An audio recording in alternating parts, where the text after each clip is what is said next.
Good morning. Welcome to the King's Porch News Hour. We're the 25th day of the 6th month in the 16th year of Changi.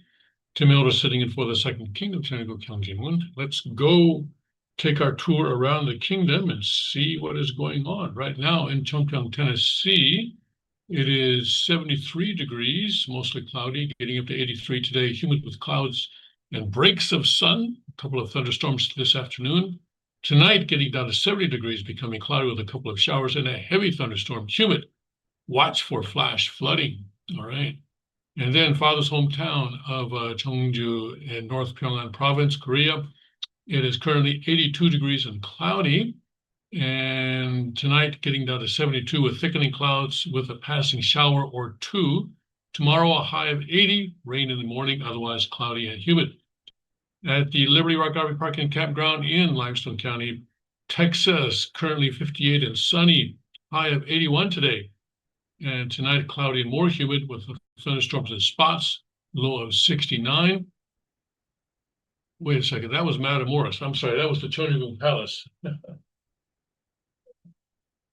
You turn up the fan here, but it's getting kind of warm. Okay. I'm sorry, 58 degrees was the Cheonggyeong Palace. Now, the Liberty Rock RV Park is 78 degrees, not 58, but 78 degrees right now, mostly cloudy, getting up to 90 degrees today, humid with plenty of sun. Tonight, partly cloudy and humid, 77 for a low tonight. And at the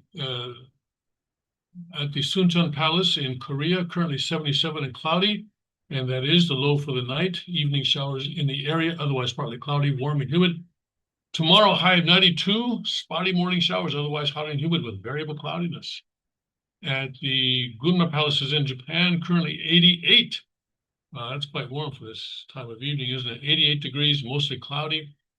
Rather cloudy and humid tonight, 73. Tomorrow, mostly sunny, hot and humid. Caution advised if outside for extended periods of time.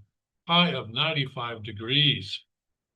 And in Ilan, Taiwan, right now, it is 83 degrees and shower. It's raining, and it's going to continue to rain for at least 60 minutes.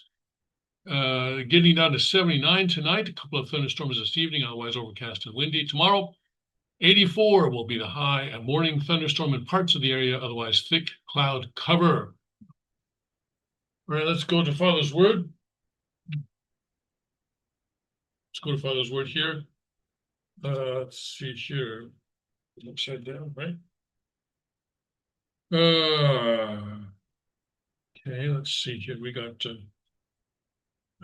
something about incest today. All right, so we're in the root of the universe. Incest is something that has no relationship to God. It is completely paired, where it's completely partners with Satan. No American person can deny this. This is a providential view. Do you understand? The 100, everyone must change their view of life 180 degrees. Otherwise, there is no hope. He's speaking here May 1st, 1997. There is, so in that thing, I think in incest, there is no world, there is no nation, there is no ethnic group, there is no clan or tribe. I'm sorry, there is no tribe, there is no family, there is no individual.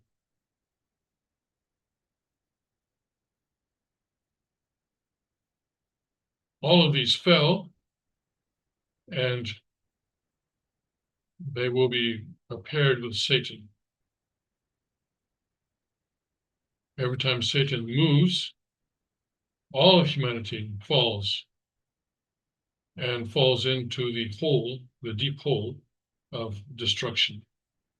This is Satan's perspective. All right. So, speaking about incest today.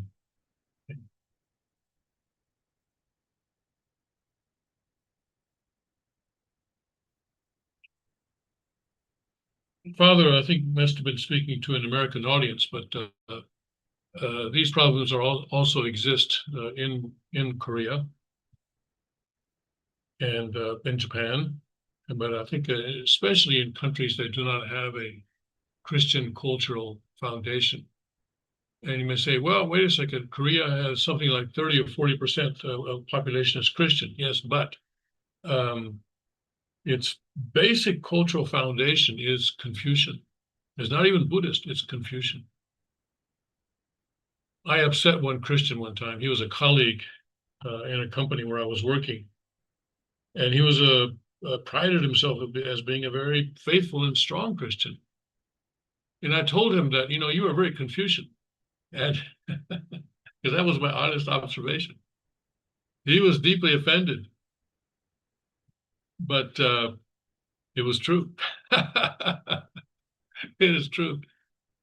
The roots, cultural roots, are very strong. They go very, very deep. I guess probably especially here in Asia, in East Asia. After the Second World War, the United States led the military occupation of Japan, and I say led because Australia was involved in that as well. I know, and I don't know about others, but anyway, I know that Australia was definitely involved in that. And there was an effort by the sort of the liberal Democrats that Roosevelt had put in place before he died, and then sort of inherited by Truman. There was an effort by them to transform Japan into a Christian country, and of course it failed miserably. But there was even some proposals to get rid of the Japanese written language and bring in, the Latin alphabet, like the French did in Vietnam. Vietnam originally used Chinese characters as their written language, and the French came in and changed all that. So there was an effort like that, and also, missionaries were recruited in the United States. Young missionaries were recruited, and my parents were two of those who came at that time. My parents arrived 3 years after the end of Second World War, and they were, of course, they came because God called them, and they truly put their lives in God's hands, even though some of their relatives, especially my mother, who grew up as the youngest child in a middle-class country lawyer family, some of her relatives warned her that she could be assassinated if she went to Japan just 3 years after the war ended. But anyway, she went anyway, putting her life in God's hands. But from a political point of view, from the point of view of the people who were doing this and recruiting people like my mother and my father, there was an intention to basically, carpet Japan with Bibles and send in all kinds of missionaries, Christian missionaries from America, and make Japan a Christian country. But that didn't happen, partly because Kim Il-sung invaded the South in South Korea in 1950, and all of a sudden, the United States realized that Japan was an important bulwark against communism, and so U.S. policy regarding Japan changed dramatically as a result of that invasion. But also that was part of it. But also, Japanese culture simply runs extremely deep, extremely deep. I've talked about rice, right, in terms of the tariffs and the tariff negotiations, and how the planting of rice goes back in Japan more than 1,000 years, and how it's not just cultural, it's not just a question of feeding the country. It's also even religious. I pointed out how every year the Emperor of Japan, as the head of the Shinto religion, goes in, puts on his boots and wades into a rice paddy, a small rice paddy that is located on the palace grounds, to plant rice. It's a ceremonial planting. And then in the autumn, then he goes back in to that rice paddy and harvests the rice. And then that rice is offered to the gods as the first harvest of the year. And Korea, for example, also grows rice, of course, but it has never had that kind of tradition, even before Western influence came in. But Japan has this Shinto religion, and it runs extremely deep. One sociologist wrote a book back in the 1960s, I think, where she argued that every religion that comes to Japan, with Buddhism, Confucianism, Christianity, of course, they get assimilated into the religion called Japan, or something like that. I don't know if her book was ever translated into English, but I read it in Japanese. But so you have just one religion in Japan, she argued, and then you have the Buddhist denomination of the Japan religion. You have the Christian denomination. So all of Christianity is basically one in Japan. All right. And her argument was that religions are transformed, they change, and they sort of become Japanese once they come into Japan. So anyway, yes, culture runs very, very deep, and it's not easy. And as I look at Japan, and I look at the failure of Christian missionaries to make significant progress in evangelizing Japan, I think the reason for the failure, one of the reasons for the failure, is that they tried not only to spread the Christian gospel, but also to spread the West European / American culture. And that just doesn't work.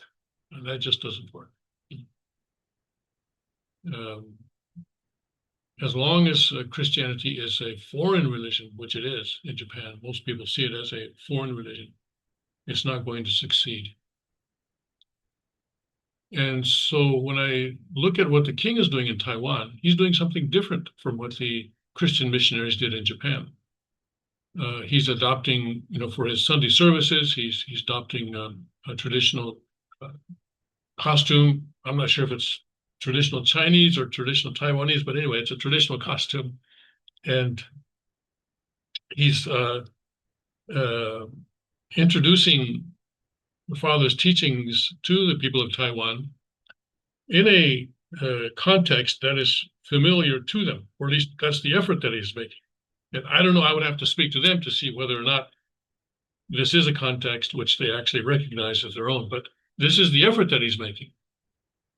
And I think this is what probably Christian missionaries should have done in Japan. And if they had, I think they would have been much more successful.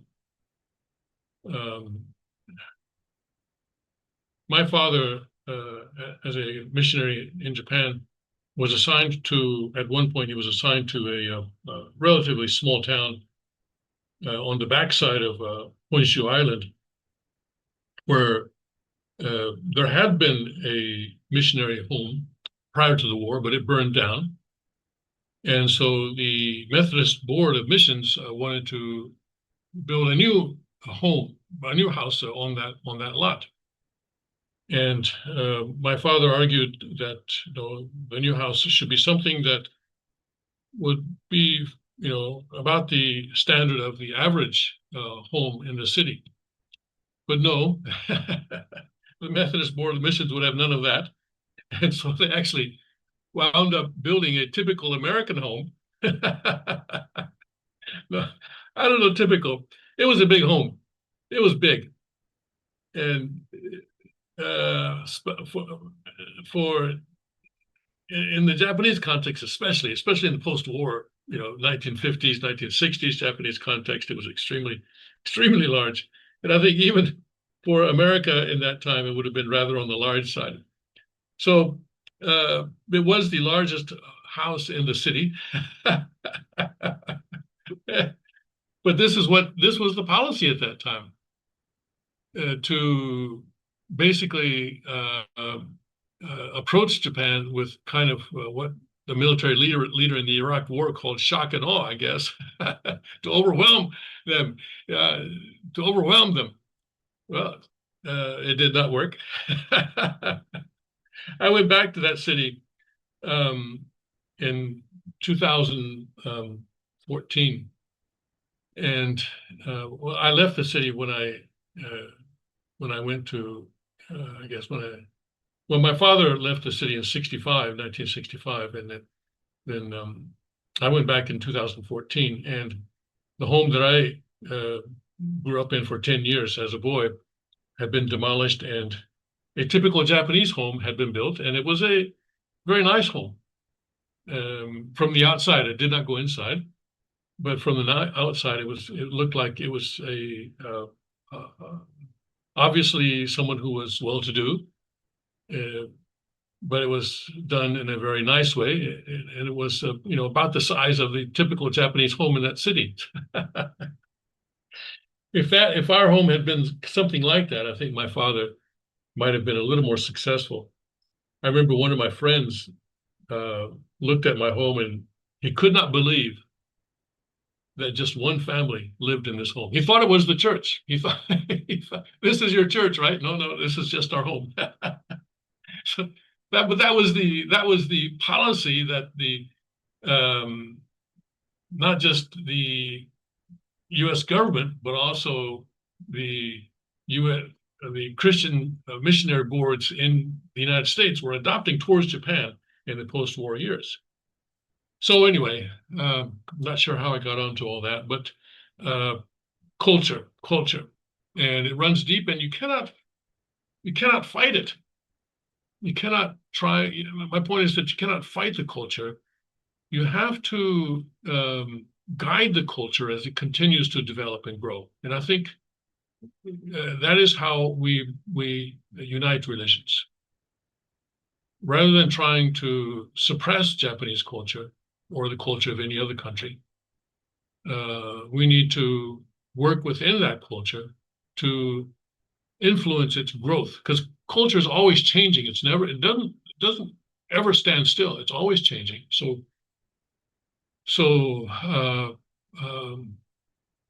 influence the direction of that change and the direction of that growth, so that it is growing toward the second coming, the Christ at the second coming, and that is, in other words, towards the world of Shingon culture and the heavenly culture that Father, the heavenly traditions that Father has established. And in that sense, of course, Japan has a great advantage over the United States. Actually, the United States is the one that has to change a lot, grow a lot, shall we say. Let's not say change, let's say grow a lot. And I think it cannot be denied that really the Unification Church has not been successful in doing that, has not been successful in sort of working from within American culture and influencing the growth and change of American culture towards the culture of the true parents or the true parent. But I think maybe from now we can start doing that. Anyway, some thoughts on that, on culture and how to unite religions, right? Okay. All right, let's see what is going on today. And this morning, by this morning, I mean the Hundoke that took place around what would it be, about 14 hours ago, I guess. 14 hours ago, so last evening, U.S. time.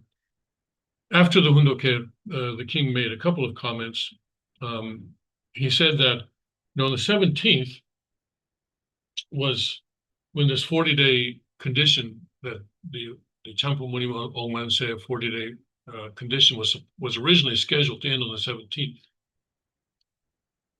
Now it's been extended, I think, until the 21st. I think maybe there were 2 or 3 days where they could not do it, and so they've added on about 3 days. So it ends now on the 21st.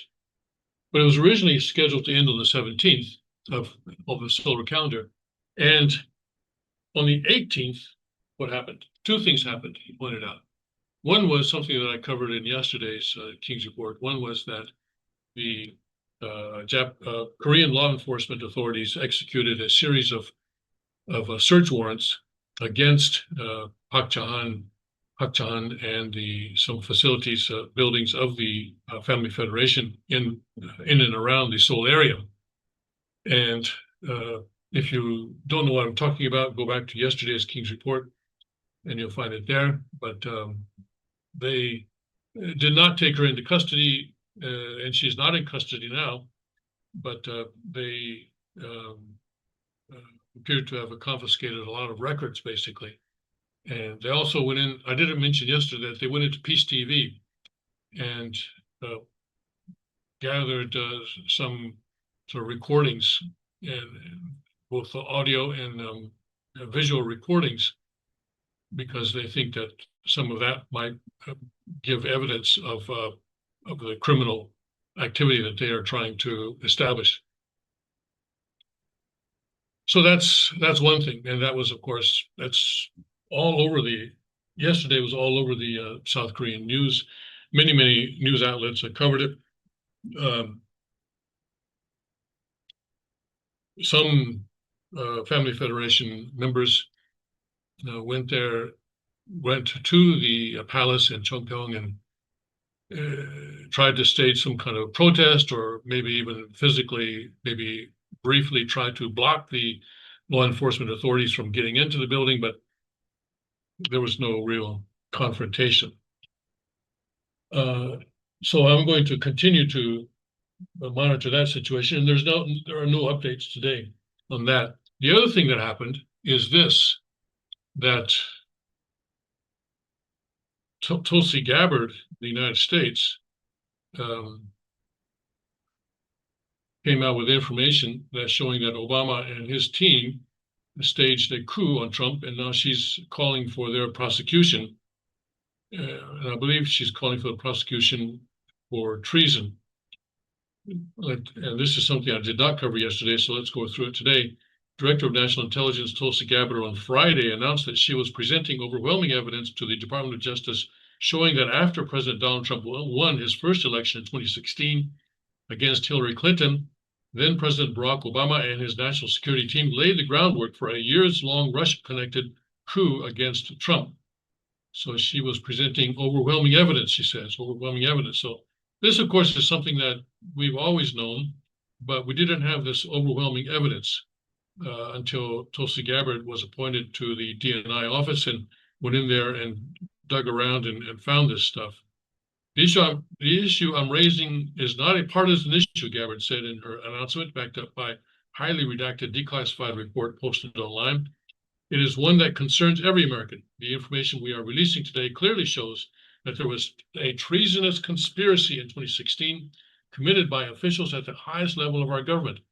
As such, I am providing all documents to the Department of Justice to deliver the accountability that President Trump, his family, and the American people deserve. So we'll have to see what the Department of Justice does about this. Now, the left is saying that, oh, this was all, this is designed to distract us from the whole Epstein situation. And I don't know, it's not impossible that is the case. But I think we do need to take this independently for what it is. And if this really is overwhelming evidence, then there has to be accountability. The goal, she added, was to usurp the president from fulfilling the mandate bestowed upon him by American voters.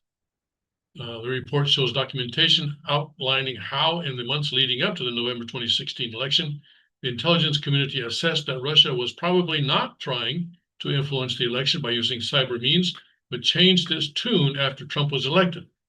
Gabbard said the documentation shows that on December 7th, 2016, so that would have been about a month after the election, talking points were prepared for DNI James Clapper, stating that foreign adversaries did not use cyber attacks on election infrastructure to alter the U.S. presidential election outcome.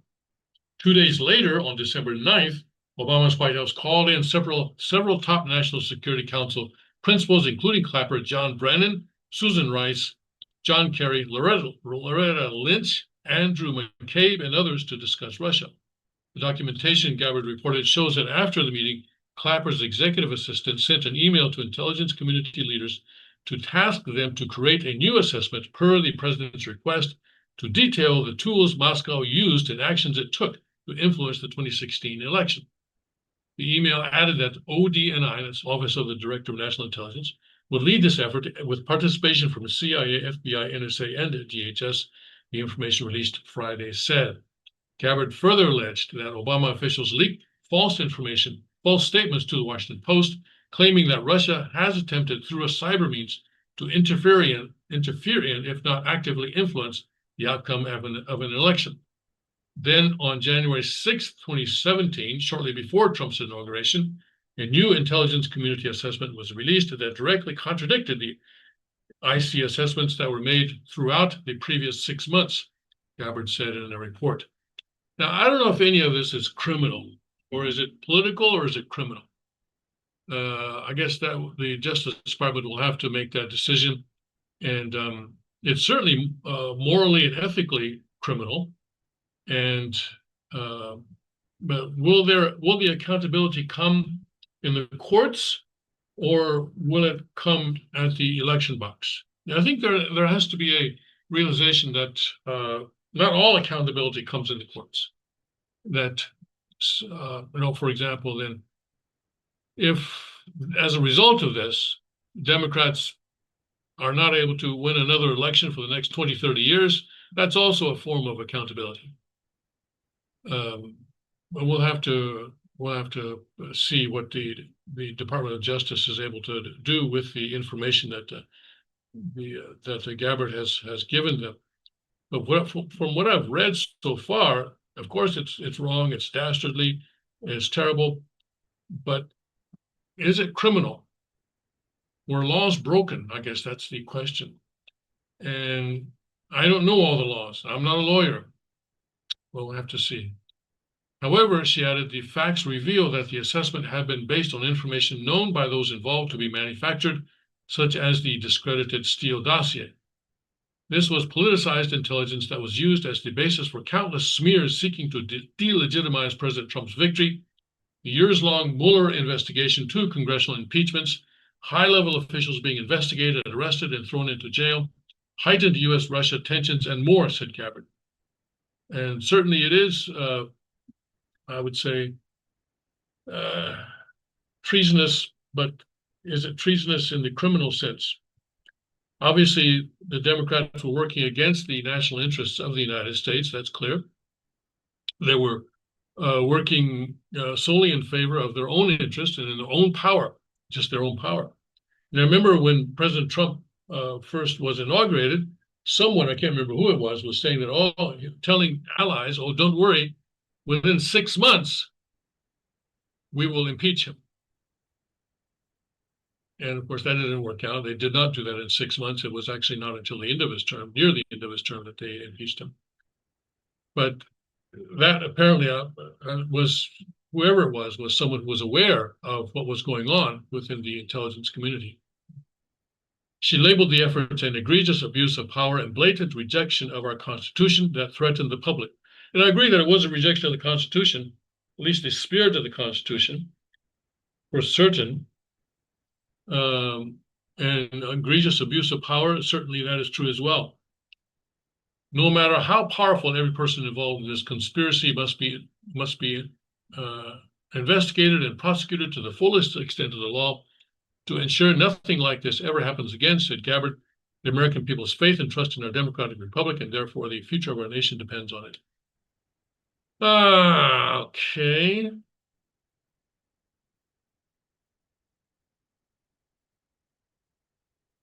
To ensure nothing like this ever happens again. Well, Tulsi, I've got news for you. It's going to happen again. It's going to happen again. All right. I think it really cannot be denied that, and Father, gave his sort of prediction of this, that American democracy, or the American, democratic republic, would come to its sort of a natural conclusion. And Father many times said that communism, of course, has its sort of contradictions, and it cannot be sustained, no matter what Xi Jinping may think. It cannot be sustained, and we're seeing that happening in China right now. But also, a democracy cannot be sustained forever. It's not a form of government that can be sustained over, many, many centuries, as we saw in Rome, right? There was a Roman Republic at one point, and then it became the Roman Empire. And the Republic sort of disintegrated under its own, its own circumstances, right? And so Caesar came in and said, enough of this, I'm going to bring my army across the Rubicon, and I'm going to take charge. So democracy, in that example and in other examples, leads to dictatorship. Kind of what happened in Germany as well, after World War I and the rise of Hitler. And the unique situation, of course, in America is what? It's the Second Amendment. And so if Rome had the Second Amendment, would Julius Caesar have been able to take over as easily as he did? If Germany had the Second Amendment, would Hitler have been able to, and the Nazis been able to take over as quickly as they did? I think in America, probably there's going to be a period where democracy continues to decay and be degraded, but an alternative does not show up. In other words, there's going to be more and more social upheaval, economic and social upheaval, but especially social upheaval going on in America, unfortunately, until such time as I think I quoted Churchill a few days back saying that, I think he said something to the effect that you can always count on Americans to do the right thing after they've tried every other option. So that may be what we are going to be facing over the next years and perhaps decade or so, but we'll have to see. Okay. All right, but anyway, as the king mentioned this, so I wanted to bring it up in today's King's Report as well, that this happened after the end of the originally scheduled end of the Champawoni Monmanse condition. And so he was making the point that, what we do, the conditions that we set actually do make a difference. All right, let's see. Now, speaking of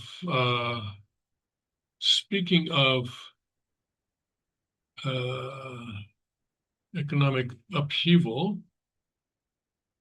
or the lack thereof. Okay. Where did I see that? Because actually right now the economy is doing rather well.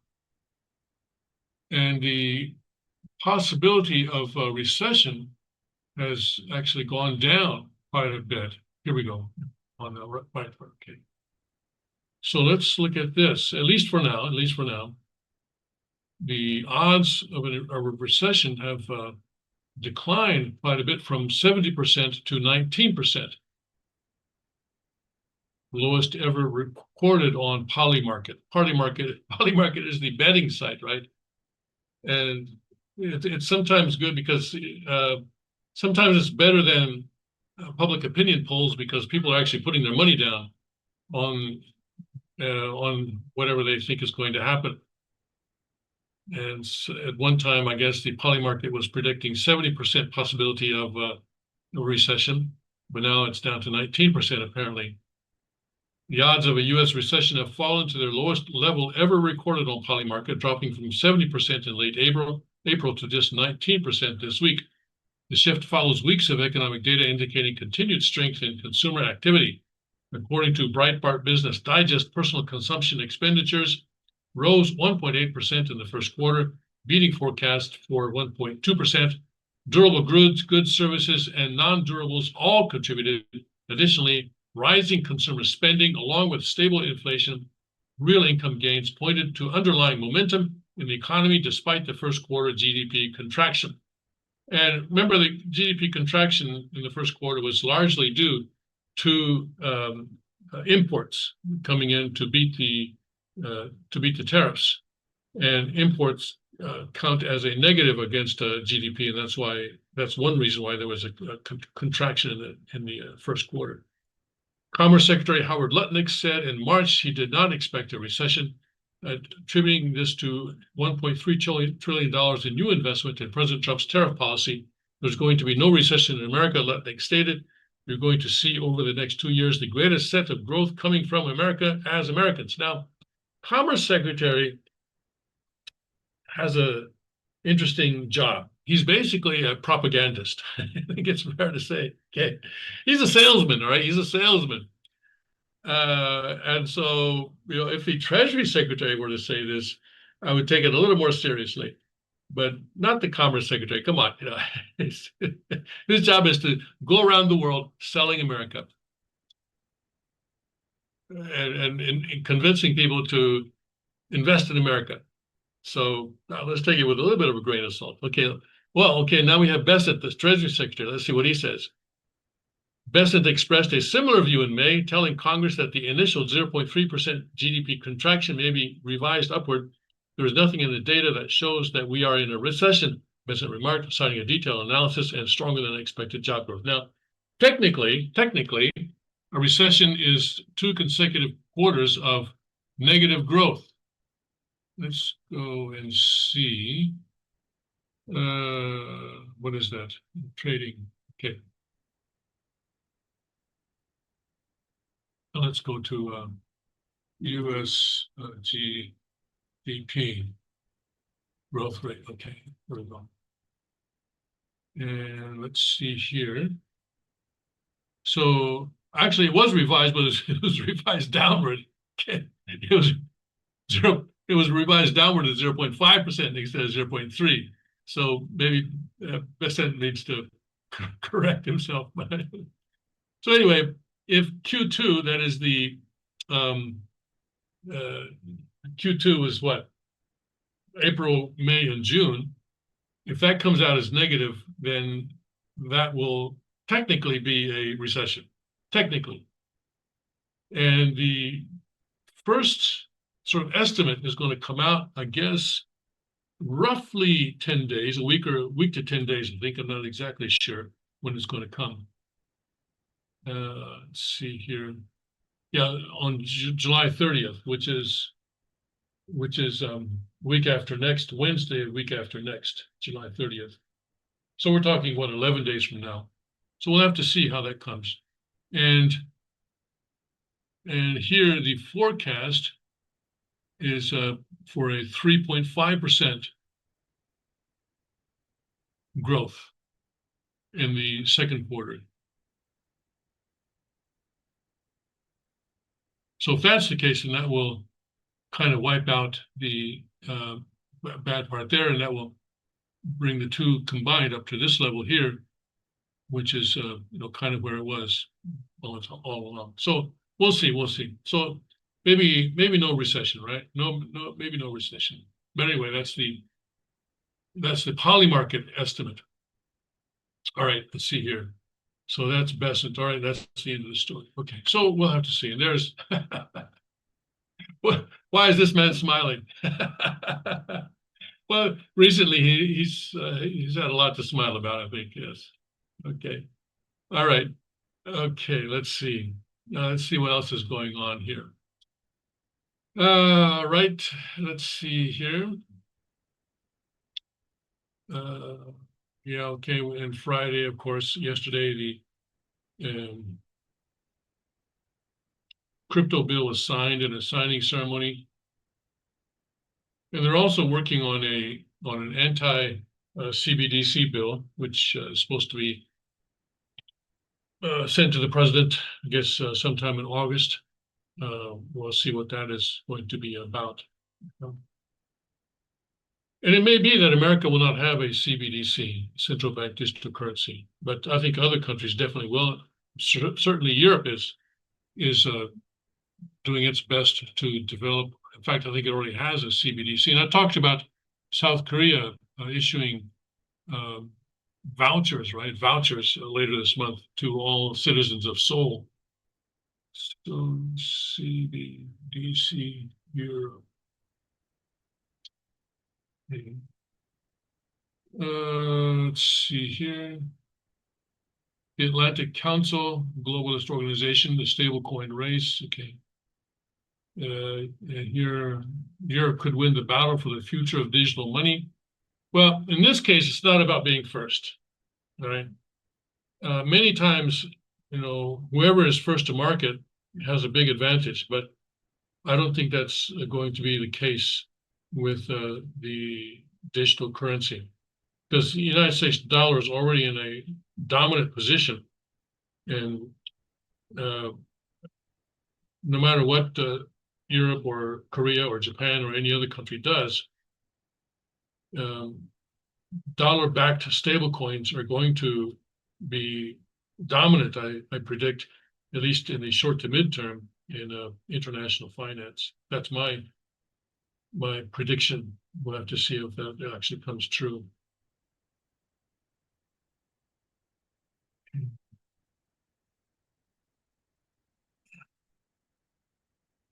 ECB targets October to finish digital euro preparation phase. And that was March 10th. And June 27, European Central Bank announces plan to launch CBDC by October 2025.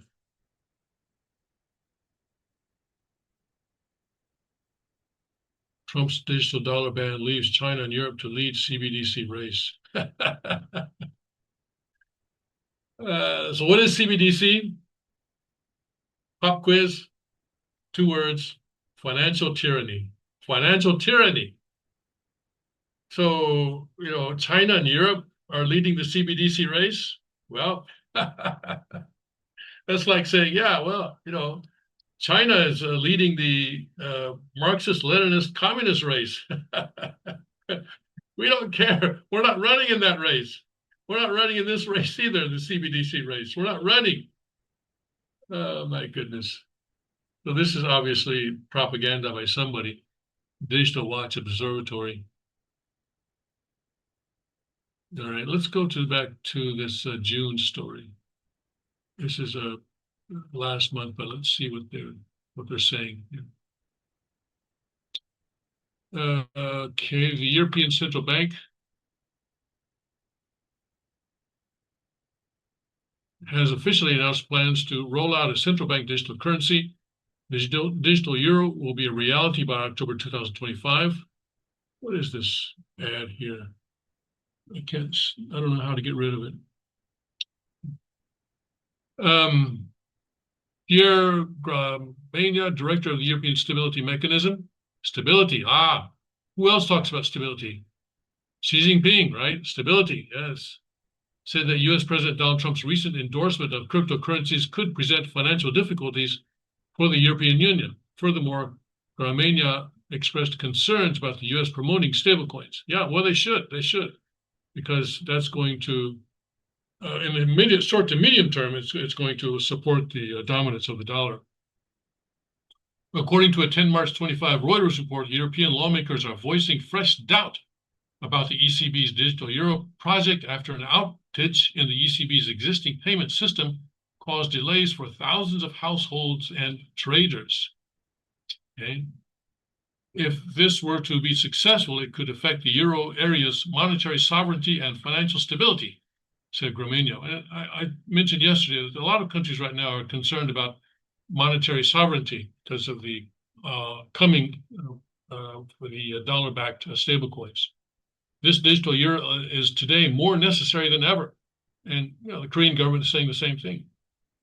I think they're CBDC is also designed, or at least the digital currency, local currency is also designed to try and defend their monetary sovereignty. But people will vote with their wallets, and people will choose the currency that is losing value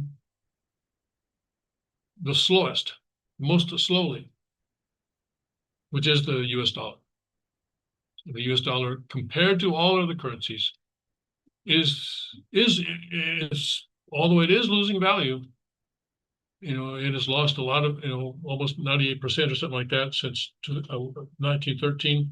And someone was predicting that's going to lose another 70, it's going to lose 75% value compared to today over the next decade. But compared to other currencies, it's still the cleanest shirt or the least dirty shirt in the hamper. So people are going to choose it, no matter what the ECB may do or what the other countries may do. And so this is why it could actually, the stable coins could lead not to de-dollarization, but to dollarization of the world economy, at least temporarily. But then people will see that their savings in stable coins, the dollar stable coins, is also losing value. So then they will have to find something else that will preserve their purchasing power over the long term, over the decades. And they will, I guess, do their own research on that, as you should as well. All right, so anyway, so last month the ECB said it is ready to, that will be May, officially launch the preparation phase for the digital euro. ECB Executive Board member Piero Cipollone had said that Trump's support for globally available stablecoins tied to the dollar would help create yet another US-made payment tool and added urgency to the digital euro project. Yes. So it's interesting.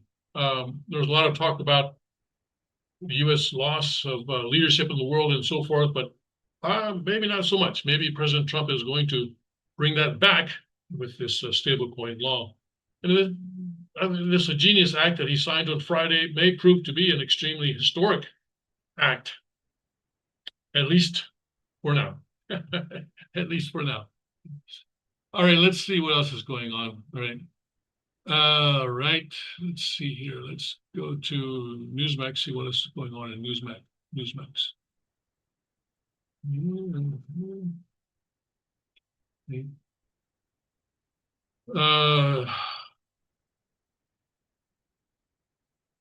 There are some headlines with you.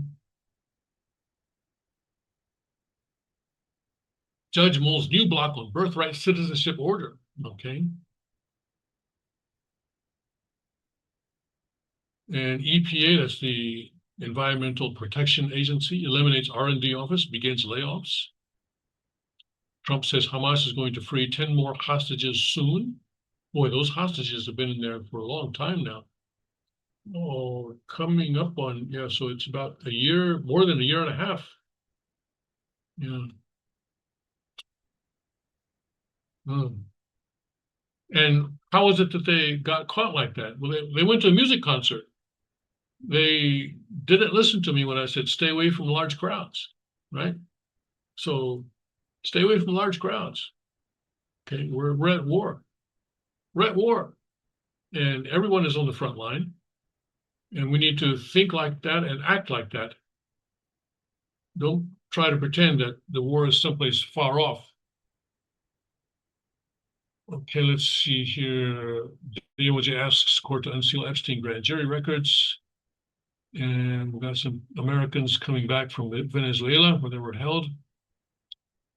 And some of the people that the bad guys that Trump deported to El Salvador, the Venezuelans they sent to El Salvador, were freed as a sort of in exchange for this.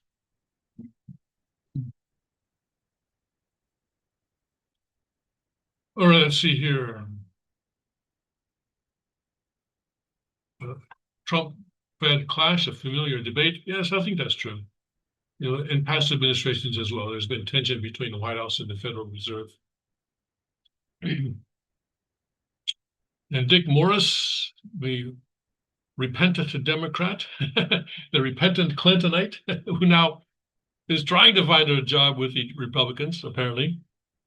It says that Cuomo's past makes enthusiasm hard. Of course, he's referring to the upcoming election for New York mayor.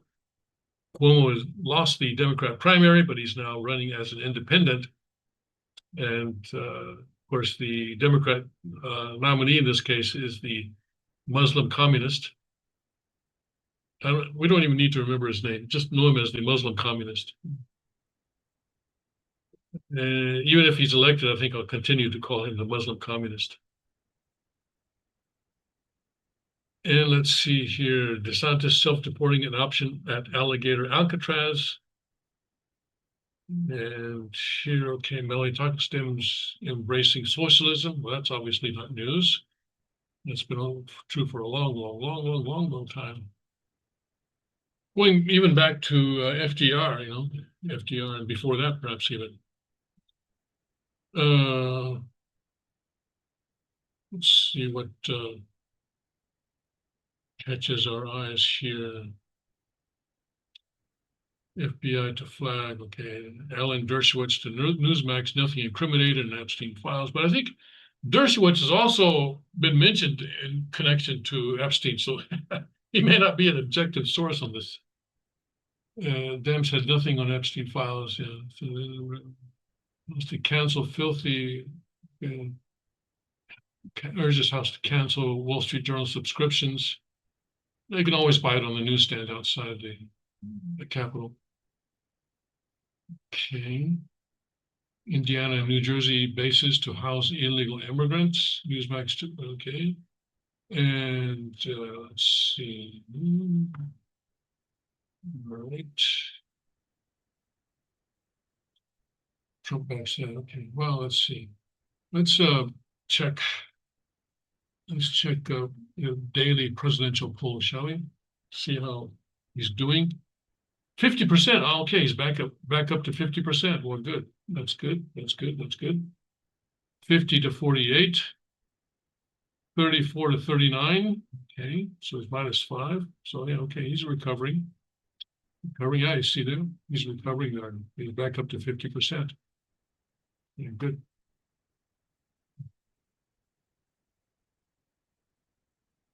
Especially if the GDP numbers come out fairly good, like 3.5%, like is being forecast right now. I think his numbers will continue to improve. All right, let's see here. This is MSN that you're looking at now. This is pure communist. All right, let's see. We got Epoch Times. Well, there was one thing I wanted to do in Epoch Times. What was it? Oh yeah, this one. I wanted to do this. This is sort of a culture thing, right? When I was 10 years old, my father took our family to live in Dallas, Texas for a year. And that was my only year in U.S. public school. Okay, I did 1 month of high school. That's true in the U.S., but basically 4th grade was my only sort of actual year of U.S. public school. But while we were there, we had a number of cultural experiences, and one of them was rodeo. Another one was a demolition derby. I don't know if you're familiar with demolition derby. That's pretty exciting as well.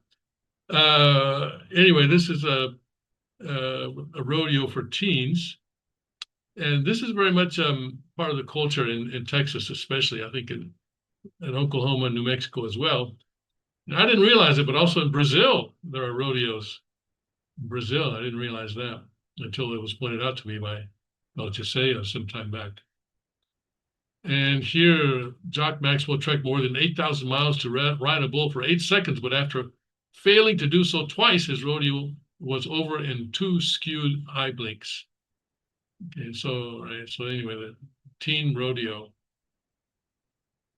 Now this is what they do. They're wearing helmets and stuff like that. Yeah. Anyway, so yeah. rodeos, American culture. You know, I think Father would enjoy that. I don't know if he ever went to a rodeo. He enjoyed watching football, I'm told. He enjoyed the sort of the physical contact and so forth, and the test of strength and power. Let's see here. There's North Korea apparently has shut down its beach resort after opening it because they got a bad review, I guess. On July 1, North Korea's Kim Jong-un announced the proud first step towards expanding tourism when he opened the gargantuan beachside resort fit for 20,000 international visitors. But just 2 weeks later, the massive complex, which the dictator had called one of the greatest successes this year, successfully shut its doors to international visitors. The sudden about-face came after Russian Foreign Minister Sergei Lavrov paid a visit to the Wonsan Kalma Coastal Tourist Zone Resort last weekend. According to AP News, Lavrov had arrived with a Russian reporter who then went home to write an article about the complex, implying that North Koreans at the zone appeared to be mobilized by authorities and not real tourists, according to ABC News. Well,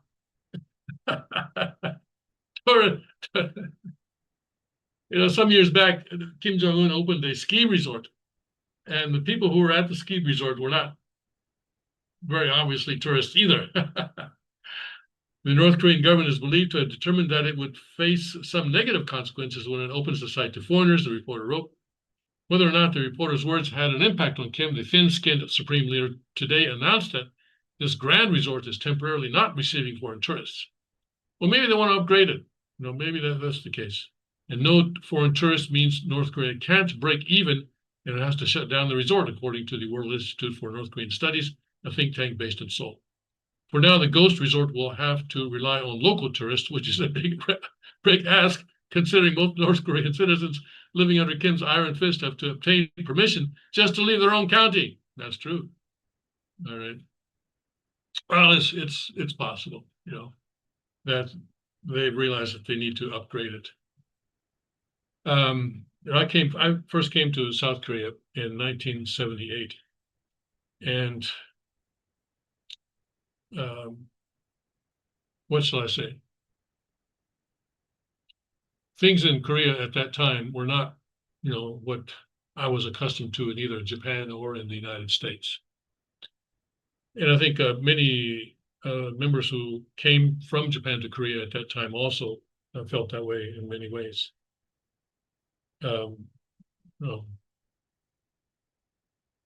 But things have certainly been upgraded in South Korea. And the big push really came in 1988 with the Seoul Olympics.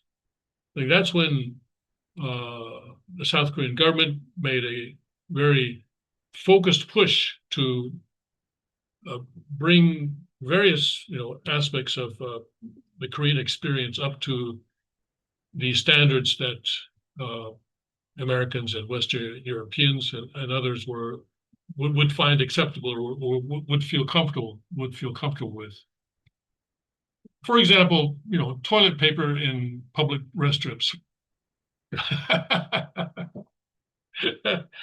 Today, you got bidets in public restrooms, but that was obviously not the case then. And even toilet paper was scarce back then. You had to make sure that you brought your own toilet paper if you were going to use a public restroom, in many cases.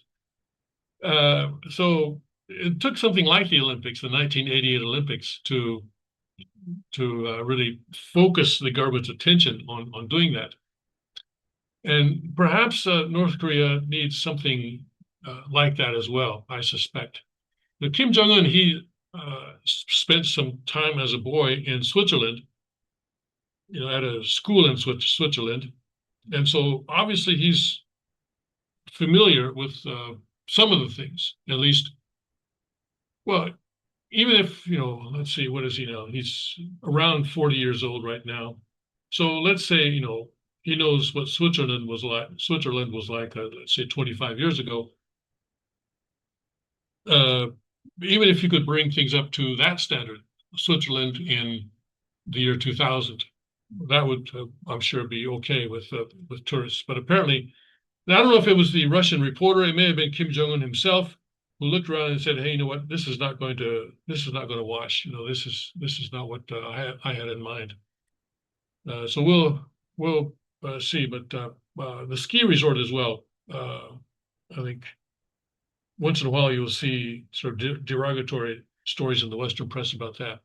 And the Western press likes to sort of denigrate North Korea from time to time, but I think the time will come when that will stop. Hopefully soon. All right, gotta go.